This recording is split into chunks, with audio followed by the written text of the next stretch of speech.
WTOK-TV, this is News Center 11. Alabama's capital city is considering changing its flag. The Confederate imagery, the issue. New questions tonight from a civil rights organization about the death of a man in Stonewall last month. And the Choctaw election happened almost a month ago, but the Choctaw Tribal Council will now have the final word on it. Live at 5 starts now.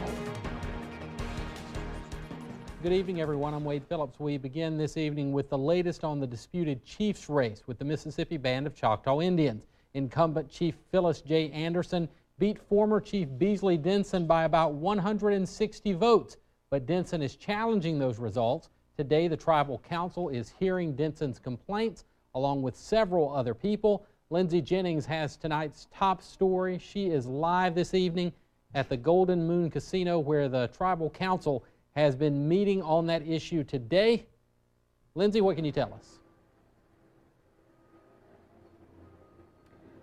Thanks, Wade. That's right. I am here at the Choctaw Tribal Council hearing for an appeal for the results of the Chiefs race. Beasley Denson lost to incumbent Chief Phyllis Anderson in June. He has challenged the results, citing multiple grievances. There are 11 complainants, including Denson. The Tribal Election Committee has rejected 10 out of the 11 claims so far, citing an ordinance that states no official tribal election shall be voided unless the complainant proves irregularity that is of sufficient importance. The TEC states no sufficient evidence was provided. The rules to overturn an election include illegal votes cast, voters illegally disqualified from voting, or ballots have been destroyed or tampered with. None of which occurred. The TEC found all complainants are common election occurrences. The last complainant will still be heard. The verdict for the election has not yet been determined. We will keep you updated on that information as we get it. In Neshoba County, Lindsay Jennings, News Center 11. Wade. All right, thanks a lot, Lindsay, reporting live tonight in Choctaw. Take a look at the results from that Chiefs race. You can see Anderson won by about 160 votes, getting about 52% of the vote. Well, a fourth person has been arrested in a recent murder in Choctaw County. Sheriff Scott Lawley says Jaquez Clark was arrested earlier today in Jefferson County. He's charged with capital murder in the death last month of Clayton Bryant in Ward. Investigators say Bryant walked in on a group burglarizing his home and was shot. Clark's expected to be brought to Choctaw County to face those charges soon. Documents obtained by News Center 11 show a candidate for Lauderdale County Supervisor's District 2 has a domestic violence conviction. Cornelius Parks was convicted of domestic violence in the Justice Court of Kemper County in August of 2011. An attorney with the Lauderdale County District Attorney says, in his opinion, anyone convicted of domestic violence cannot own or operate a gun. That's according to federal law. Parks has been employed at East Central Community College as a police officer, and he wouldn't say if he carried a gun while working there. We're not going to discuss anything in my personal life. That's something in the past. It's freedom. You have the Freedom of Information Act. If anybody want to know anything about my past, they can go up and get those documents, as some have. We're not here to discuss that. Those matters was in the courts, and one matter is still in the courts. And therefore, you go do a trip out background on my record, you're not going to find anything on there.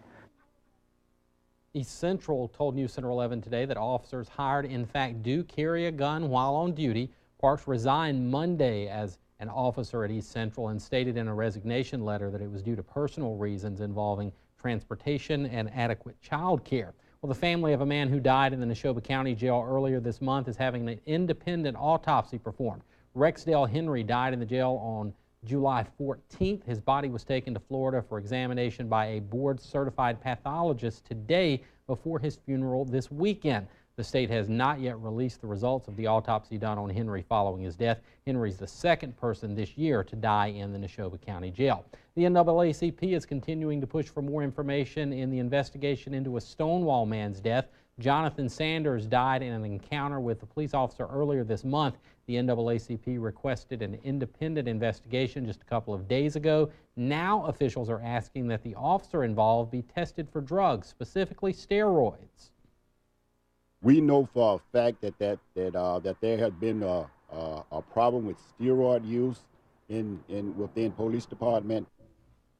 Bill Reedy Jr., the attorney for that officer, says his client was taken to the hospital to be tested for drugs and alcohol the night of Sanders' death, which is standard procedure for an officer involved in a claim of excessive force or death. Well, perhaps it's hard to believe, but summer vacation is quickly nearing an end for many local students. Once the new year starts, the Meridian Public School District is planning to implement some strategies that will continue to help improve its graduation rate. 9th and 10th grade are the hardest years. If we can get them past those 2 years, then the probability of them graduating jumps to 80–90%. The latest numbers show that Meridian High's graduation rate for May was on track to have a double-digit jump to 76%. 4 years ago, the rate was in the low to mid 60% range. The current dropout rate is about 20%. Now, News Center 11 weather with Chief Meteorologist Brian Hutton Jr. It has been a stormy day for virtually all of us as a weak cold front's been sliding through the area, touching off showers, and storm surge ratio radar tracking those. The storms are trying to fizzle out, especially in southern portions of the viewing area, but one large thunderstorm overtopped portions of Neshoba County from Pearl River and Philadelphia, stretching back into portions of Leake County and including the Neshoba County Fairgrounds. Mostly lightning with this. We were tracking a little over 100 lightning strikes with this storm as it's moving southward. No severe warnings are out, and these storms will come to an end this evening. And then high pressure starts building back in. Full details on that are in just a few minutes. Wade? Thanks, Brian. Headlines around Mississippi now. The state auditor, Stacey Pickering, says all his campaign finances are above board. He's responding to allegations about illegal use of campaign money. The Clarion Ledger newspaper is reporting that the FBI is investigating misuse of campaign funds by Pickering. He says questions about them are based on half-truths and being put there by political foes. Pickering says all the money he spent for his campaign can be found in his campaign finance reports. Well, organizers are starting to gather signatures for a Mississippi term limits proposal. Initiative 51 says a person could serve no more than 2 consecutive terms in a statewide office or in the state House or Senate. After skipping at least one 4-year term, the person could seek the same office again. Organizers say the 1-year signature gathering process started Thursday. Mississippians defeated term limits initiatives in 1995 and 1999. Now to news around Alabama. Bluebell has started ice cream production trial runs in Alabama 3 months after a listeria scare halted all sales. The company says it's evaluating the enhanced production processes at its plant in Sylacauga. Bluebell earlier this month notified federal and Alabama health officials of its plans for test production. The runs began Wednesday. Bluebell's not said when sales will resume. Bluebell products were linked to 10 listeria illnesses in 4 states, including 3 deaths. The city of Montgomery may soon have a new city flag and seal. This after pressure to change the design of both, which currently pay homage to the Confederacy. Ashley Thompson reports. All in favor, raise your hand.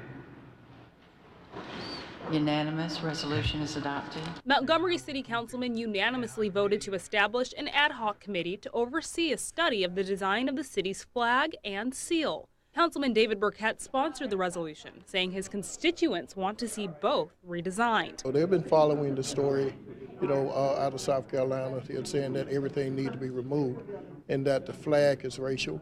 The flag is very similar, has a lot of similarity as does the Confederate flag. Here's the Montgomery City flag. It has 11 stars, 1 for each Confederate state. The city seal boasts the title Cradle of the Confederacy, and some believe that's a problem. Montgomery Mayor Todd Strange says he's open to the discussion. We do have a unique scenario in that we are the cradle of the Confederacy and we are the birthplace of the civil rights movement. So somehow, without offending, we ought to be able to capture that from a historical perspective. The ad hoc committee will only include senior members of the council, Charles Smith, Charles Ginwright, and Tracy Larkin. We've had this controversy, of course, that has been growing across the country with regard to symbols related to the Confederacy, and we knew that at some point we would have that discussion here in the city of Montgomery. The time for discussion is now. Councilmen say they want public input on the issue and will also consult with local historians and professors. If the council can't make the decision by themselves, this is a citywide issue and it's a historic issue. Now, 3 potential designs for a new city seal have already been turned in. Well, the state's weighing in on a firing that led to a weeks-long protest in Choctaw County. That's coming up on Live at 5. But next, a simple way you can help your child with reading, how a program by the United Way can do it. Rain chances decrease as temperatures head back to the upper 90s for the weekend. Your forecast is after the break. You're watching Live at 5 with Wade Phillips.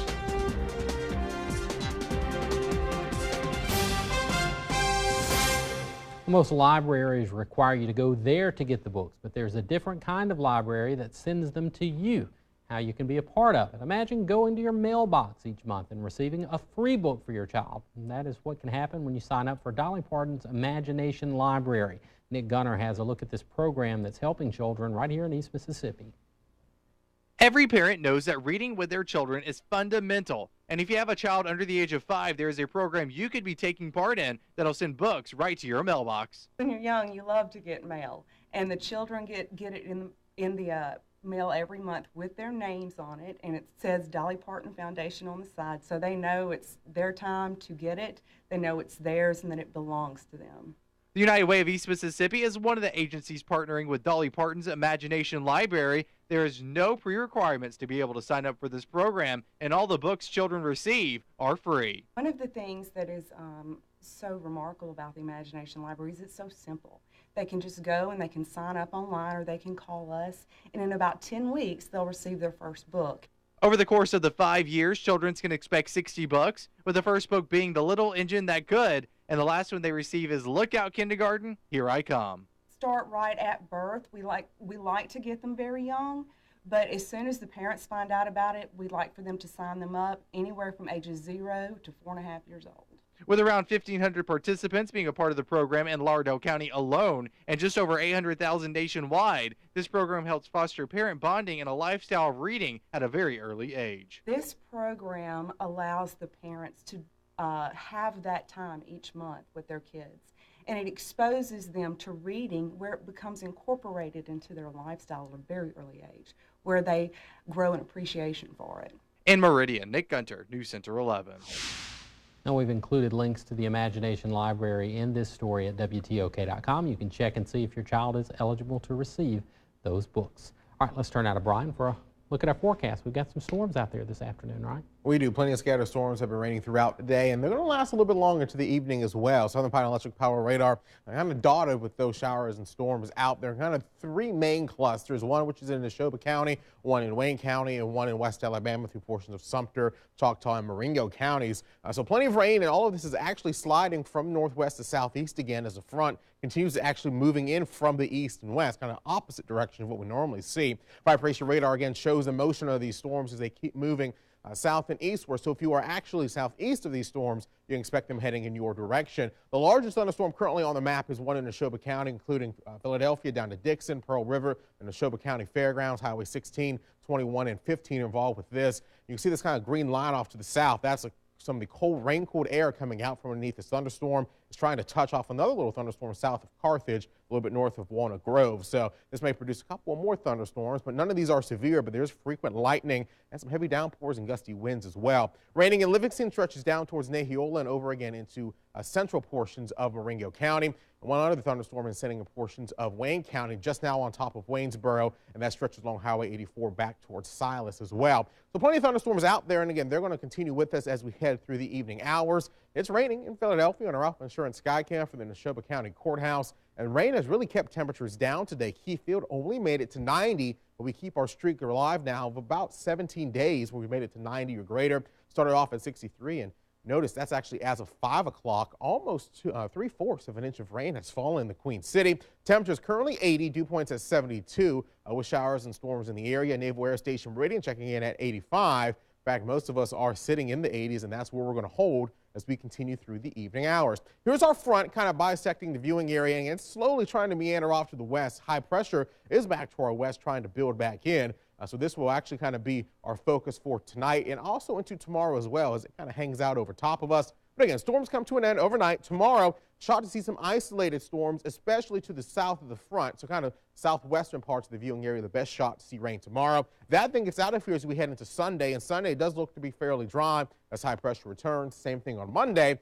With high pressure over top of us, that also means temperatures are going to be heading in the positive direction, close again to the century mark. So 73 tonight, storms will exit, then clouds are going to stay with us through the overnight hours. We'll make it to 95 tomorrow, more sunshine than we've seen the last few days. Again, can't rule out an isolated storm. Heat index starts creeping back up towards 100 degrees as well through the afternoon hours. 96 on Sunday. Warmest day of the next 7 is Monday at 97, 95 on Tuesday. Isolated storms return Wednesday, Thursday, and Friday. And temperatures cool back down towards 90, and it is looking like next weekend, as we welcome in August, we could be talking about upper 80s. Wow, look at that. So cool down just in time for the fair to end. Yeah, that's about right, isn't it? All right, thanks a lot, Brian. All right. Well, Alabama officials aren't commenting on a firing that has led to weeks of protest in Choctaw County. That group has been protesting the firing of Cheryl McGrew by the circuit clerk's office there for more than 3 weeks. Circuit Clerk Stephanie Cave says the administrative offices of the courts of Alabama handle such issues. That office said today that they do not comment on personnel matters related to employees past or present. Well, the Neshoba County Fair is underway. Why organizers say this will be an especially big year. That's coming up on Live at 5. But next in Health Watch, what super seeds are and why they can help you. Stay tuned. Now to Health Watch, they're tiny but pack a nutritional punch, and they can be added to foods ranging from baked goods to salads, even yogurt. Sound too good to be true? It's not. They can be beneficial for anyone to add to their diet. Carla Zeus explains. Chia seeds and flax seeds seem to be everywhere, on store shelves, in drinks like these. So what's with their popularity? Chia. Turns out chia seeds are not so new. They achieved superstar status through Chia Pets. It's actually the same seed, but they have a history that dates as far back as the Aztecs. Chia seeds, along with flaxseed, are a good source of vegetarian protein, but you don't have to be a vegetarian or vegan. They're a very convenient source of protein and omega-3 fats for anyone, and especially if you don't eat fish. In addition, flaxseed may reduce the risk of certain cancers, while chia contains more fiber, protein, and omega-3 fatty acids. Both offer heart health benefits. Because they are so high in fiber and omega-3 fatty acids, they've been shown to help lower the risk of heart attack and stroke, lower cholesterol levels, and even blood pressure.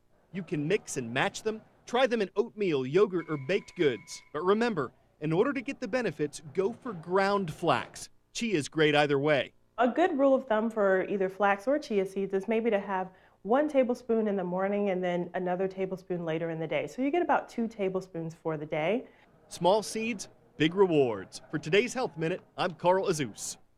Mississippi's Giant House Party is underway, and organizers say so far so good. The Neshoba County Fair kicked off this morning. Over the next 8 days, thousands of people will enter those gates at the fairgrounds for a week of fun, food, and fellowship, much of it taking place in the 600-plus cabins that are found on the fairgrounds. Organizers say they're expecting a big year this year.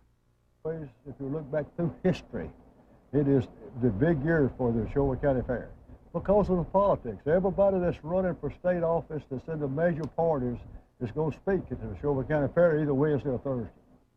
The fair will wrap up next Friday night at midnight. Well, football season is just weeks away now. Next on Live at 5 in our Sports Talk segment, a major announcement about a new show we'll be doing this season. Welcome back to Live at 5, everyone, as we do every week at this time. Joined by Lindsay for our weekly Sports Talk segment. But tonight is a special Sports Talk segment because we have a major announcement to make. We do? Lindsay, take it away, yes. Okay, yeah, well, first of all, this is 4 weeks from tonight. Yeah. We enter year number 29 of Football Friday. And with that, we're going to debut a new show, something really I think we've been wanting to do, needing to do for a long time. We're going to extend not only our high school coverage, but junior college and college. And it's going to be called Football Friday Overtime, and it's going to air from 11 o'clock to 12 Friday nights over on CW, over on our CW channel. A lot of folks, they'll say that's late, but on Friday night, Wade, everybody's up late. It's going to give everyone time to get home from the games and come in and watch this show. Have expanded high school highlights. We're going to talk college football. We're going to have guest hosts in here. People you know from the world of sports will be coming in and taking part. And have some coaches from maybe in not here, the world of sports. maybe some from outside the world of sports. It's going to be a lot of fun. Okay, we're going to reveal we've been working on the set for several weeks now. We're going to reveal just a little bitty piece of the set now. That ought to give a lot away right If you need to know anything else, there it is. That is just a little bitty section of our set. That's about a 6-inch section. Yeah, it's going to look fantastic. 4 weeks from tonight.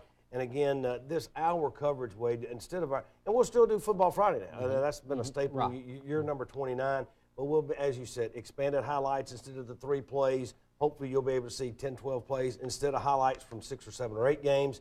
By 11 o'clock, we've got highlights from 12, 15 games. And we'll be able to do post-game interviews and things like that, have coaches in after the games. Should be really good. Statewide coverage as well. If there's a big game, say South Panola playing, Starkville or whatever, highlights from that game as well. Also, expanded college football coverage. We will talk in depth about all the big games taking place Saturday, make our picks, something that we just don't get a chance to do during regular sportscast when we're limited to 4 minutes or whatever.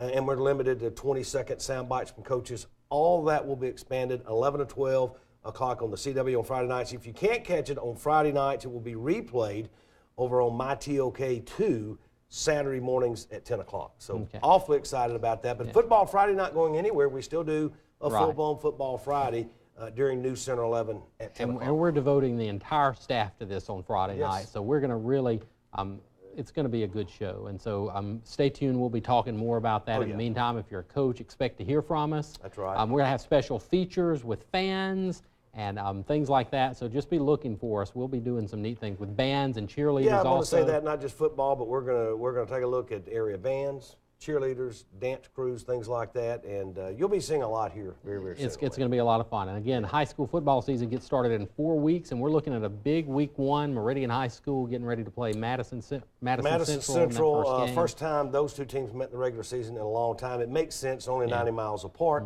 One's in the north, one's in the south. Meridian's first 4 games, Wade, arguably, I mean, it's going to be 3 Super 10 teams. They play Madison Central, perennial power. The next week, they go to South Panola, who's pretty good in football. Then they go to Wayne County, who's going to be a favorite in 5A. Then they come back home against Noxubee County, who is the defending Class 4A state champion. Man, that is absolutely a loaded. They're going to be running a gauntlet. And this is what, I think this is what Coach Weems has done a lot. You stack that schedule early, and by the end of the year, your team's gelled and get ready to make that run in the playoffs. You could be 4-0. They could be 0-4, but they're non-division games, but it gets you ready for postseason. Yeah, well, they will certainly be ready if anybody. And again, we need your high school schedule, so you can email Lindsay or Ashley if you haven't yet, if you're a coach or an administrator at a local school. All right, well, that's going to be the last word. Remember, Football Friday overtime 4 weeks from tonight. It debuts at 11 o'clock on the CW network. We'll be right back with more Live at 5.